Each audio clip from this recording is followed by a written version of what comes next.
Everybody is a thief, സബ് മിലേ ഹുയേ ഹെ. എല്ലാവരും കള്ളന്മാരാണ്, അവർ ഒരുമിച്ച് ചേർന്നിരിക്കുകയാണ് എന്നൊക്കെ പറഞ്ഞിരുന്ന അരവിന്ദ് കെജ്രിവാൾ, ഡൽഹിയിലെ മുഖ്യമന്ത്രി, ഇപ്പോൾ അഴിമതി കേസിലകത്താണ്.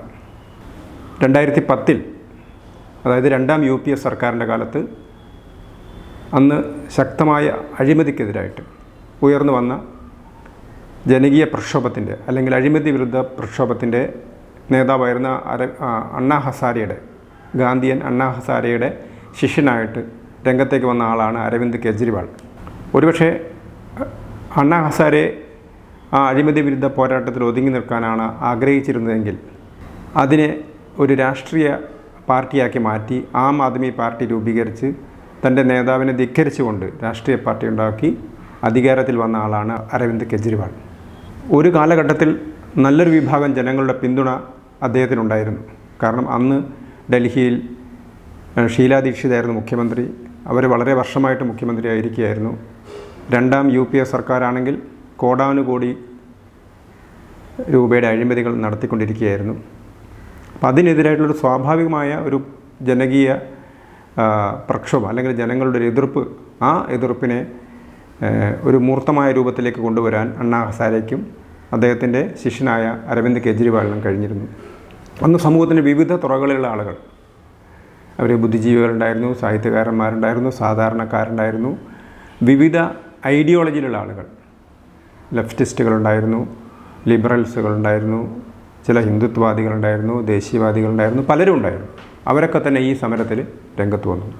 പക്ഷേ ഈ സമരത്തെ അവസാനം ഒരു രാഷ്ട്രീയ പാർട്ടിയാക്കി മാറ്റുകയാണ് അരവിന്ദ് കെജ്രിവാൾ ചെയ്തത്. ഇന്നിപ്പം കെജ്രിവാൾ അകത്ത് കിടക്കുകയാണ്. EDയുടെ കസ്റ്റഡിയിലാണ് അദ്ദേഹം.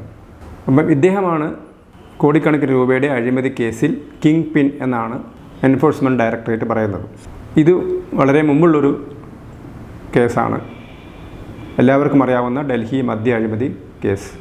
ഇപ്പോൾ ഡൽഹിയിലെ മദ്യത്തിൻ്റെ വിൽപ്പന സർക്കാരിൽ നിന്ന് സ്വകാര്യ വ്യക്തികളിലേക്ക് മാറ്റിക്കൊണ്ട് അവർക്ക് ആനുകൂല്യങ്ങൾ നൽകി ആ ആനുകൂല്യങ്ങളുടെ ഒരു വിഹിതം തങ്ങളുടെ പാർട്ടി ഫണ്ടിലേക്ക് വാങ്ങുക എന്നുള്ളൊരു യഥാർത്ഥത്തിലുള്ളൊരു അഴിമതി.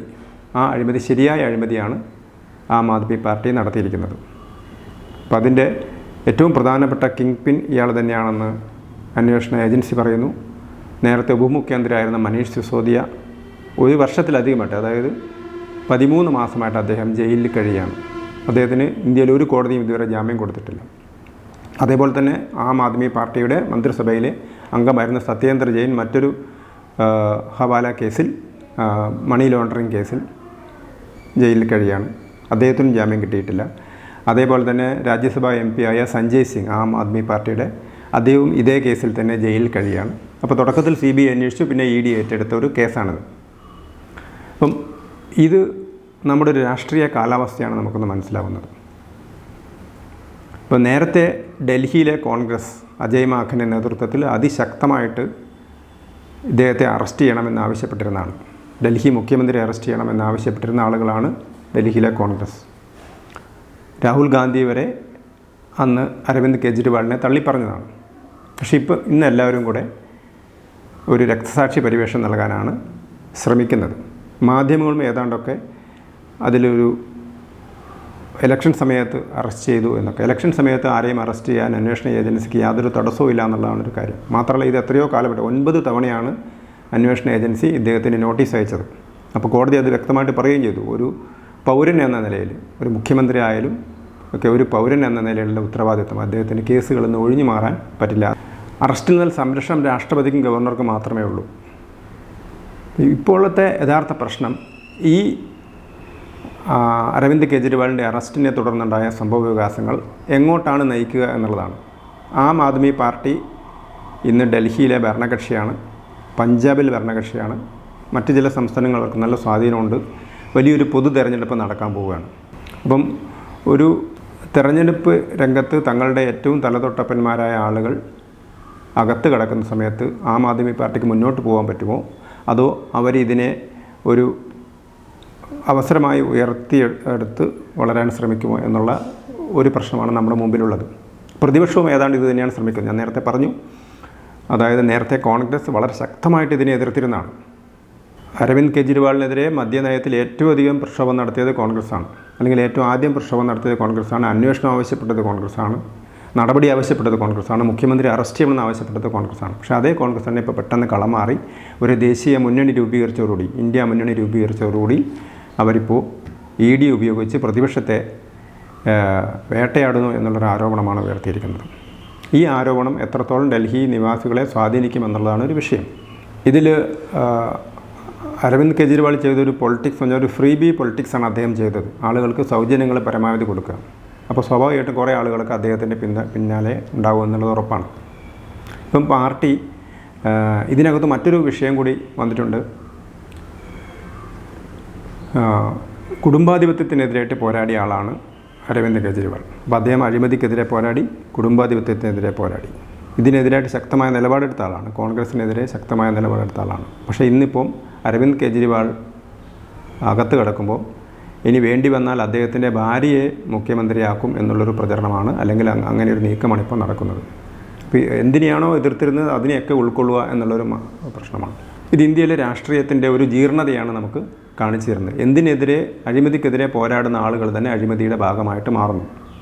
അപ്പോൾ ഇതിനെ എങ്ങനെയാണ് ആം ആദ്മി പാർട്ടി സർവൈവ് ചെയ്യുക എന്നുള്ളതാണ് പ്രശ്നം. ഇതിനെ എങ്ങനെയാണ് BJP എങ്ങനെയാണ് കാണുക എന്നുള്ളൊരു വിഷയം. ഇപ്പോൾ ഡൽഹിയിൽ 7 ലോക്സഭാ സീറ്റുകളിലേക്കുള്ള തിരഞ്ഞെടുപ്പാണ് ഇപ്പോൾ നടക്കാൻ പോകുന്നത്. അതിൽ 3 സീറ്റിൽ കോൺഗ്രസും 4 സീറ്റിൽ AAP ആണ് മത്സരിക്കുന്നത്, സഖ്യകക്ഷിയായിട്ടാണ് മത്സരിക്കുന്നത്. മറുഭാഗത്ത് 7 സീറ്റിൽ BJP മത്സരിക്കുന്നു. അപ്പോൾ BJPയെ സംബന്ധിച്ചിടത്തോളം അറസ്റ്റിൽ നിന്നൊരു രാഷ്ട്രീയ മുതലെടുപ്പ് നടത്താൻ, ഒരു സിമ്പതി വേവ് ലഭിക്കാൻ ആം ആദ്മി പാർട്ടി ശ്രമിക്കുമോ എന്നുള്ളൊരു ജാഗ്രത BJPക്കുണ്ട്. അതുകൊണ്ട് തന്നെ കെജ്രിവാളിനെ തുറന്നു കാണിക്കാൻ, അദ്ദേഹത്തിൻ്റെ അഴിമതി തുറന്നു കാണിക്കാനുള്ള വലിയൊരു ക്യാമ്പയിനാണ്. ബുക്ക്ലെറ്റ്സുകളൊക്കെ ഇറക്കി ജനങ്ങളെ സമീപിക്കാനുള്ളൊരു ക്യാമ്പയിനാണ് അദ്ദേഹം BJP നടത്തുന്നത്.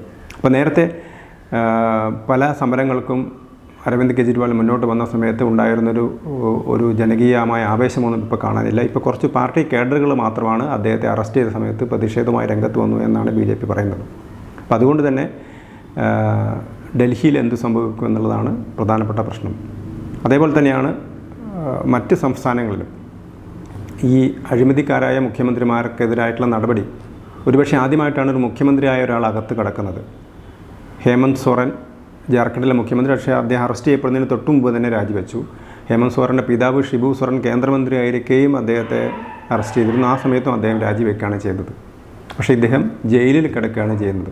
അപ്പം ഒരു എക്സ്ട്രീം സ്റ്റെപ്പാണ് അരവിന്ദ് കെജ്രിവാൾ എടുക്കുന്നത്. ഒന്നുകിൽ അദ്ദേഹത്തിന് നല്ലൊരു സിമ്പതി കിട്ടും, അല്ലെങ്കിൽ അദ്ദേഹം പൂർണ്ണമായ ജനങ്ങളിൽ നിന്ന് ഒറ്റപ്പെടും. കാരണം അദ്ദേഹത്തിന് അഴിമതി, അദ്ദേഹം വളരെ ഇതിനകത്ത് കിങ് പിന്നാണ്. അദ്ദേഹത്തിന് എതിരായ ആരോപണങ്ങളൊക്കെ വളരെ വ്യക്തമായിട്ട് അത് രേഖകളിലൂടെ തന്നെ പുറത്തു വന്നു കഴിഞ്ഞു. ഇപ്പം ഇവിടെ സംഭവിക്കാൻ പോകുന്നത് ഡൽഹി കേന്ദ്രീകരിച്ചുള്ള ഒരു വിഷയം. രണ്ടാമത്തത് മറ്റ് മുഖ്യമന്ത്രിമാർ എങ്ങനെയാണ് ഇതിനെ നോക്കിക്കാണുന്നത് എന്നുള്ളതാണ്. അതായത് അഴിമതി തെലങ്കാനയിലെ മുഖ്യമന്ത്രിയായാലും, ആന്ധ്രയിലെ മുഖ്യമന്ത്രിയായാലും, കേരളത്തിലെ മുഖ്യമന്ത്രിയായാലും, കർണാടകത്തിലെ മുഖ്യമന്ത്രിയായാലും, ജാർഖണ്ഡിലെ മുഖ്യമന്ത്രിയായാലും ഇവരൊക്കെ തന്നെ അഴിമതിയുടെ ആരോപണങ്ങൾ നേരിടുന്ന ആളുകളാണ്.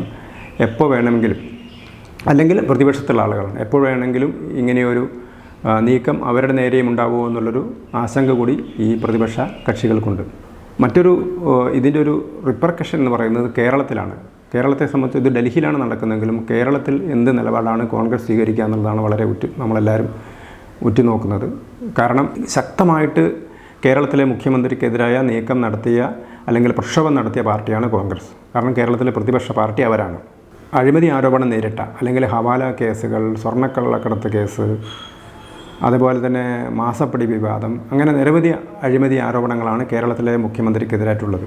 ഈ ആരോപണങ്ങളൊക്കെ തന്നെ കേന്ദ്ര ഏജൻസികൾ അന്വേഷണം സോഫ്റ്റായി, അല്ലെങ്കിൽ മുഖ്യമന്ത്രിയിലേക്ക് എത്തുന്നില്ല, മുഖ്യമന്ത്രി അറസ്റ്റ് ചെയ്യുന്നില്ല, മുഖ്യമന്ത്രിക്കെതിരെ നടപടി എടുക്കുന്നില്ല, മുഖ്യമന്ത്രിയുമായിട്ട് അഡ്ജസ്റ്റ്മെൻറ്റ് നടത്തുന്നു എന്ന ആരോപണമാണ് ഇതുവരെ കോൺഗ്രസ് ഉന്നയിച്ചിരിക്കുന്നത്. ഇതേ രീതിയിൽ തന്നെ ഡൽഹിയിലെ മുഖ്യമന്ത്രിക്കെതിരെ ആരോപണം ഉന്നയിച്ച കോൺഗ്രസ് ഇപ്പോൾ കളം മാറ്റിയതുപോലെ കേരളത്തിലും സംസ്ഥാന മുഖ്യമന്ത്രിക്കെതിരെ നടപടിയെടുത്താൽ എന്ത് നിലപാടെടുക്കും എന്നുള്ളൊരു ചോദ്യം കൂടി ഉയരുന്നുണ്ട്. കാരണം ഇപ്പോൾ തൃശ്ശൂരിലെ കരുവന്നൂർ സഹകരണ ബാങ്കിലെ കോടികളുടെ അഴിമതി നടന്നിട്ടുണ്ട്, വെട്ടിപ്പ് നടന്നിട്ടുണ്ട്. അത് ED അന്വേഷണത്തിൻ്റെ പരിധിയിലാണ്. EDയോട് അന്വേഷണം ശക്തിപ്പെടുത്താനും, അല്ലെങ്കിൽ അന്വേഷണത്തിൽ ലാഗ് ചെയ്യരുത് എന്ന് വളരെ ശക്തമായിട്ട് കോടതി നിർദ്ദേശിച്ചിട്ടുണ്ട്. അപ്പോൾ അതുകൊണ്ട് ED എന്തെങ്കിലും നടപടി എടുക്കുമോ എന്നുള്ളൊരു ആശങ്കയും ഇപ്പോൾ നിലനിൽക്കുകയാണ്. ഈ സമയത്ത് എന്ത് നിലപാടായിരിക്കും കേരളത്തിലെ കോൺഗ്രസ് എടുക്കുക എന്നുള്ളതാണ് ഒരു ഭാഗത്ത്. അപ്പോൾ ദേശീയ തലത്തിൽ ഈ ആം ആദ്മി പാർട്ടിക്ക് എന്ത് സംഭവിക്കും?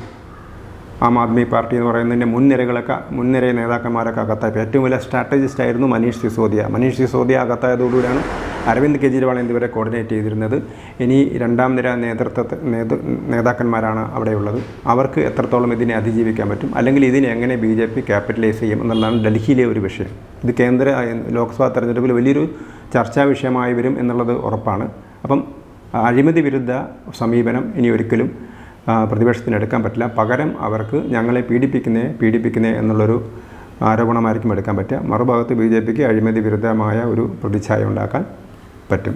അതേ സമയത്ത് തന്നെ പ്രതിപക്ഷത്തിലുള്ള നേതാക്കന്മാരെ അഴിമതി ആരോപണങ്ങൾ ഉന്നയിച്ചുകൊണ്ട് EDയെ കൊണ്ട് വേട്ടയാടുന്നു എന്നുള്ളൊരു പ്രചരണമായിരിക്കും ദേശീയ തലത്തിൽ പ്രതിപക്ഷങ്ങളെടുക്കുക. കേരളത്തിലാണെങ്കിൽ ഈ വിഷയത്തെ എങ്ങനെ കാണും? കാരണം കേരളത്തിൽ ഈ ദേശീയ തലത്തിൽ ഒരുമിച്ച് നിൽക്കുന്ന പ്രതിപക്ഷ സഖ്യത്തിലെ പ്രധാനപ്പെട്ട രണ്ട് കക്ഷികൾ കോൺഗ്രസും CPM പരസ്പരം മത്സരിക്കുന്ന ഒരു സംസ്ഥാനമാണ് കേരളം. ഈ കേരളത്തിൽ ഈ ഡൽഹിയിലെ അറസ്റ്റ് ഏത് തരത്തിലാണ് പ്രത്യാഘാതങ്ങൾ ഉണ്ടാക്കുക എന്നാണ് അറിയേണ്ടത്. പരസ്യമായിട്ട് ആം ആദ്മി പാർട്ടിക്ക് വേണ്ടിയിട്ട്